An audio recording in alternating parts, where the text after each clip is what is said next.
Where are you today? We're saying our final goodbye to John, our son who passed away, and my husband didn't even show up to the funeral. I'm going to call him.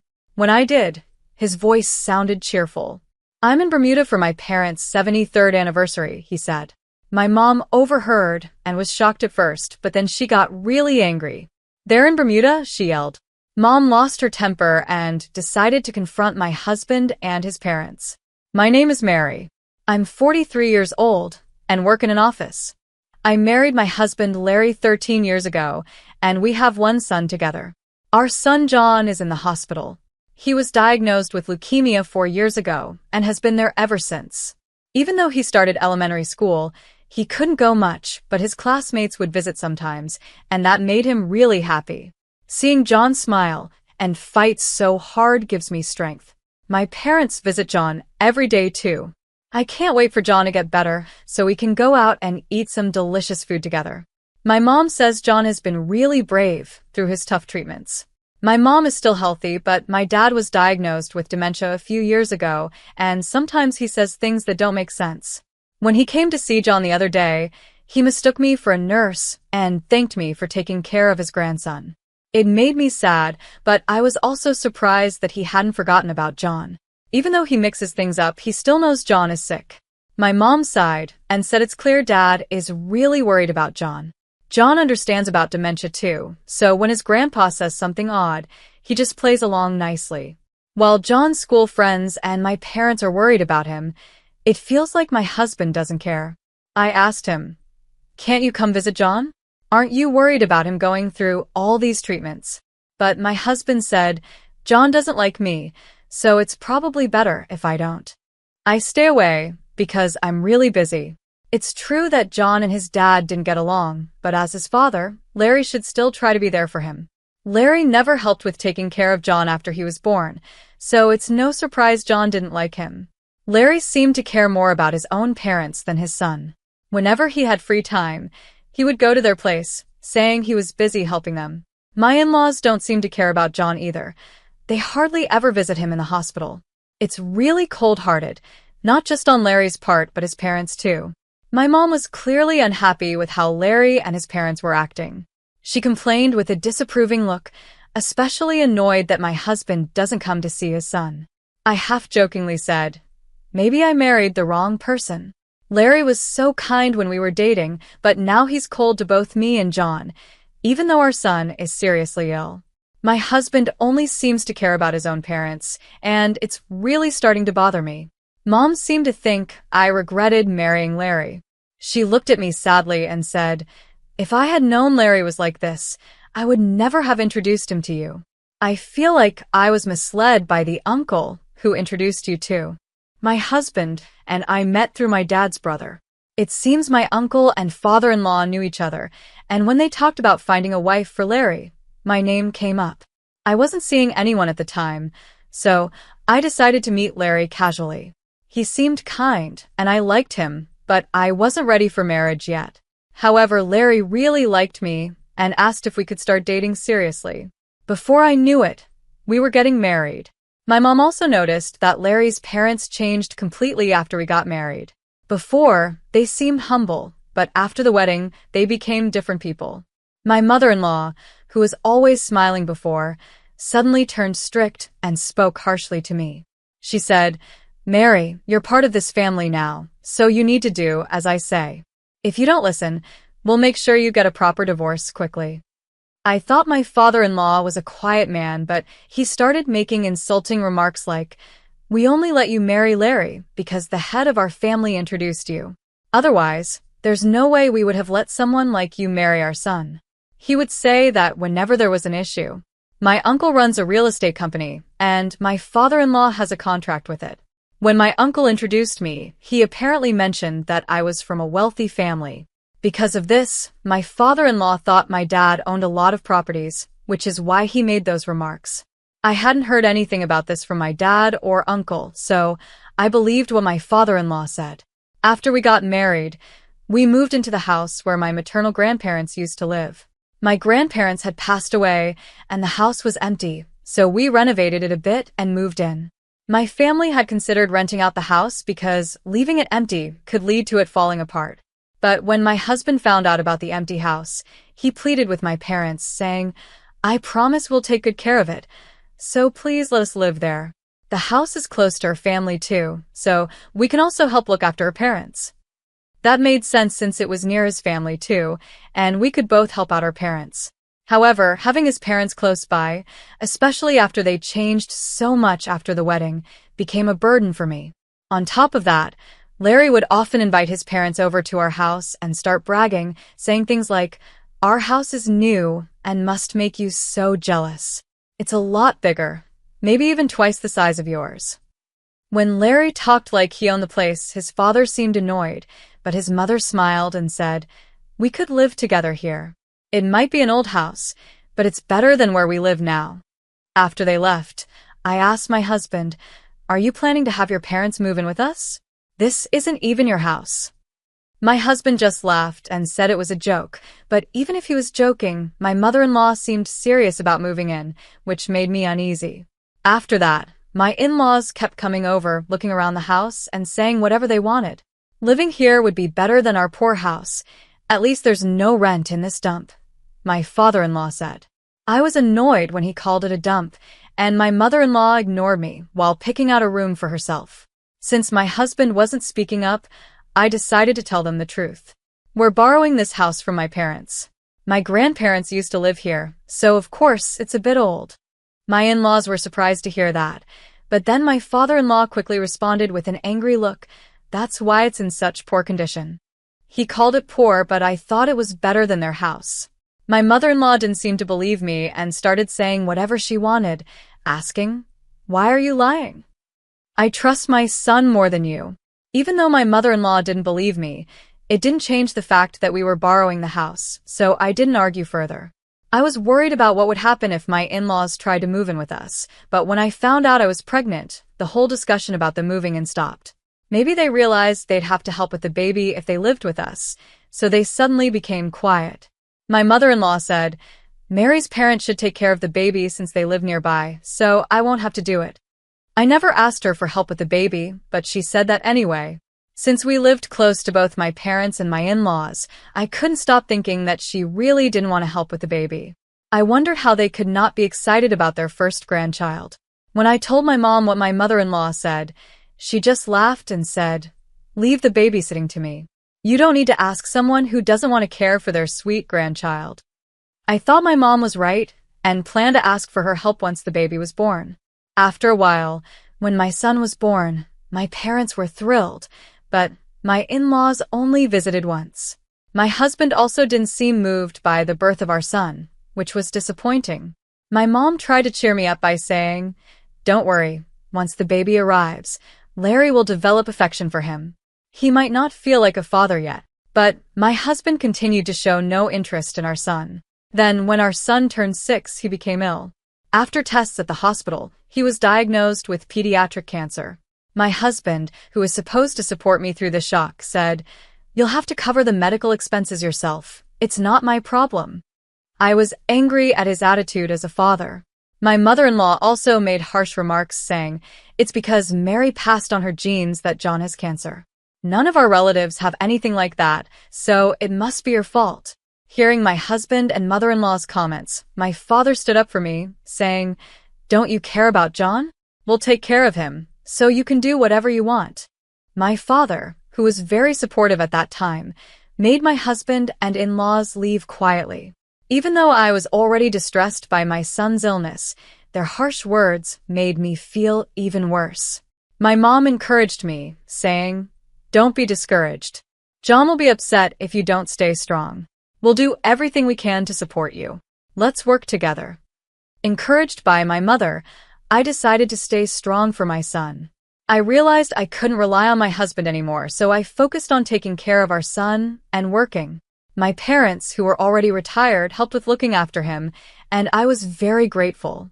Even though our son was diagnosed with pediatric cancer, his condition improved, and he was able to live almost like a normal child. However, my husband started questioning if our son really had cancer and accused me of trying to deceive him. He would say things like, Is John really sick, or are you just trying to fool me? Seeing our son playing happily, my husband continued making inappropriate comments. I ignored him because talking to him seemed pointless. After the diagnosis, my husband wasn't around much. He spent a lot of time at his parents' place, which actually made things easier for me since all he did was complain. My parents came over to help with our son, which made my husband seem even less interested. But after our son was hospitalized 3 years ago, my husband started spending more time at home. He would say things like, "Leave the housework to me. You can go to the hospital. By the way, how about giving me this house?"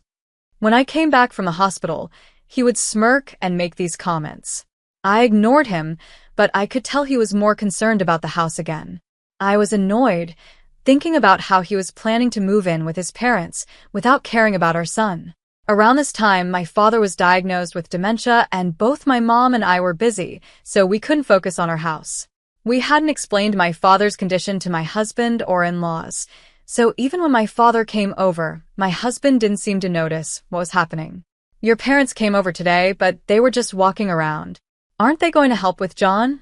my husband would say, acting relaxed. Since I couldn't take my father for a walk alone, my mom always accompanied him. Explaining everything to my husband seemed too exhausting, so I said nothing.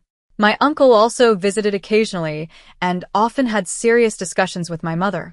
I was curious about what they talked about since my uncle always looked serious. When I asked my mom, she only gave vague answers. While I was worried about my mom and uncle, my son's condition worsened. I had been prepared for it, but seeing how critical it was overwhelmed me. With my husband being unreliable and my father suffering from dementia, I had no choice but to rely on my mother. When I updated my husband on our son's condition, he said something shocking. "I'm busy right now, so stop calling. You handle John's situation." I was furious at his lack of responsibility as a parent and seriously considered separating from him. After a while, my son passed away, and I was in such shock that I couldn't do anything. My mother and uncle took care of everything, allowing me to stay by my son's side. Just before the funeral, my uncle started to panic, asking, "Where are Larry and his parents? They can't skip the funeral, can they?" Seeing him so stressed, I called my husband and asked, "Where are you? It's time to say goodbye to John." My husband replied, "I'm at a party celebrating my parents' anniversary. I told you not to call right now." Hearing his voice through the phone, my mother and uncle were furious. My mother turned red with anger and said, "He's in Bermuda." I hadn't expected anything from my husband, but finding out he went on a vacation to Bermuda while John was in critical condition made me lose my temper. "You knew John was in a critical state and still went on a trip? I feel sorry for John for having a father like you," I said before hanging up the phone. Holding back tears, my mother comforted me, saying, "I will never forgive them. Don't worry, everything will be gone by the time they return from Bermuda." I was so confused by my anger and sadness that I didn't fully understand what my mother meant, but I knew I had to stay strong for my son. Thanks to my uncle and mother, the funeral went smoothly. After the funeral, I was left feeling lost. I had centered my life around my son, and now I didn't know what to do next. My uncle advised me, "Leave the future to me, Mary. You should go back to your parents' house and take it easy." Following his advice, I returned to my parents' house and helped take care of my father while settling in. My workplace was considerate and allowed me a long break, which was a relief. When I had almost forgotten about my husband, I received a call from him. "Mary, I can't get into the house. Did you change the locks?" "Changing them without notice is awful," he said, sounding panicked. I replied, "I haven't changed the locks. I'm planning to end things with you, so don't call me anymore," and then I immediately hung up. After a while, my husband called again, sounding even more frantic. "My parents' house has been demolished. What's going on? There's even a land for sale, sign up." "I don't understand what you're talking about," he said. I told him, "I'm going to hang up and check with my uncle," and ended the call. When I checked with my uncle, he seemed pleased and asked me to come over to my in-laws' family home. I went as he instructed to see what was happening. When I arrived, I found my husband and in-laws standing there, looking shocked. My husband demanded. What's going on? My parents' house is gone. Did you do this because we didn't take you to Bermuda? Did you tear down the house because of that? Frustrated by my mother-in-law's confusing accusation, I replied, I could never do that. I had a funeral to attend. Just as the situation was getting tense, my uncle and mother arrived. My mother yelled, people who didn't even attend the funeral have no right to complain. You should at least reflect on your actions. Larry and his parents went silent for a moment, but then my father-in-law began to complain. You can't just demolish the house and sell the land. I'm the owner of this property. Seeing my father-in-law's strange claims, I started to wonder if he might be suffering from dementia. He proudly presented a contract, saying, we got the house and land from your father. Here's a contract to prove it. The contract he showed had my father's signature, but it looked suspiciously unofficial. Moreover, it stated that the property was given away for free, which seemed impossible. This contract can't be valid. Besides, my father is suffering from dementia and can't make sound judgments, I said. Larry's parents insisted the contract was valid, claiming they didn't know about my father's condition. My mother then spoke up. This land is registered under my name, so he cannot sign the contract. You knew my father was suffering from dementia and forced him to sign, didn't you? I was shocked by my mother's words, but Larry and his parents were even more unsettled. As my father-in-law refused to believe her, my uncle showed everyone the land's details and lease agreement. The land and the building both belonged to Mary's mother. We had to terminate the lease because you were behind on rent payments, and we put the property up for sale. We repeatedly tried to arrange meetings with you, but you ignored us. We had no choice but to take legal action, my uncle explained. Larry's parents stared at the documents in silence. My father-in-law asked, were you behind on rent? Why didn't you pay?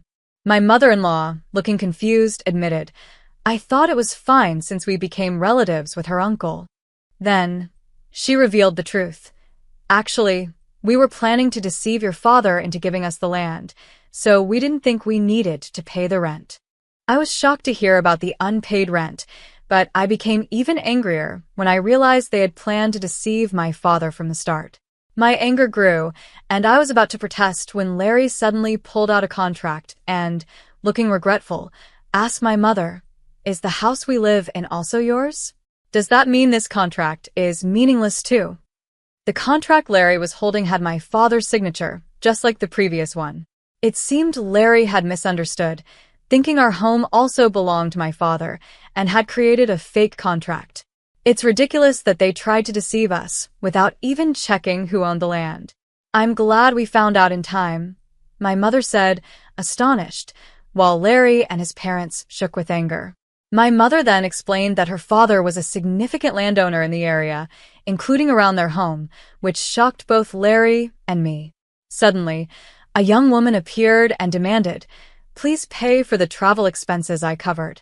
When will the life insurance for your late son be paid out? Seeing the woman, Larry panicked. My uncle grinned and said, even after your son's death, you brought your mistress to Bermuda? You've really outdone yourself. We've investigated everything. I was surprised again, but quickly realized the woman was Larry's mistress.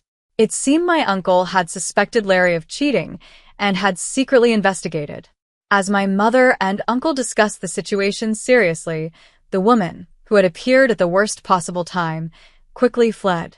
I can't believe Larry was such a terrible person. Our son must be horrified from heaven, I said, but Larry seemed unaffected and chased after his mistress. I turned to his parents and said, how does it feel to have enjoyed yourselves in Bermuda, hoping to rely on your grandchild's insurance money? Unfortunately for you, I'm the beneficiary of the insurance, so you'll have to pay for the travel expenses yourselves. Unable to respond, Larry's parents hurriedly left. After the funeral, I realized that my mother had intended to completely remove Larry and his parents from our lives. Following this, I divorced Larry and filed for alimony. It turned out my ex-husband had been cheating for 3 years and planned to leave me after our son passed away. He thought that once our son was gone, he wouldn't have to pay child support or deal with any responsibilities and would benefit from the life insurance. He even confessed his infidelity to his parents and took them on a trip to Bermuda.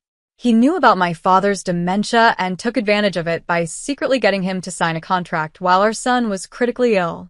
Since my mother and I were busy taking care of our son, we had left my father with a home helper, which gave my ex-husband the chance to act. He managed to get my father to sign the contract as planned, but he didn't realize that the land actually belonged to my mother. My mother had inherited both pieces of land from my father and had entrusted their management to my uncle, who runs a real estate company. My father-in-law, who was renting the land and property from my uncle, mistakenly thought it was still my father's land. This mistake was a major oversight. Without checking the details, my ex-husband and his parents focused only on trying to make money. In the end, they accumulated a large amount of debt. Now, my ex-husband not only has to pay alimony but also cover the costs of the family's trip to Bermuda, leaving him financially strained. My in-laws were also asked to pay the overdue rent and turn to their son for help, but he could barely handle his own debts. They hadn't paid the rent earlier because they were already struggling with debt. They had hoped to clear their debt by acquiring the land, but it turned out to be my mother's property. Now, burdened with debt, my ex-husband has even lost his mistress and is living alone in misery. As I return to my family home, I'm finally starting to recover from the shock of losing my son. Since my mother is also dealing with my father's dementia, I can't afford to stay sad forever. I believe my son in heaven would be worried if he saw me so down, so I want to stay positive, within my limits. Sometimes my father says strange things like today when he mentioned that John is visiting and running around happily. I was surprised by his words, but maybe my father can still see my son. I choose to believe that my son is watching over us, and we should live cheerfully for his sake.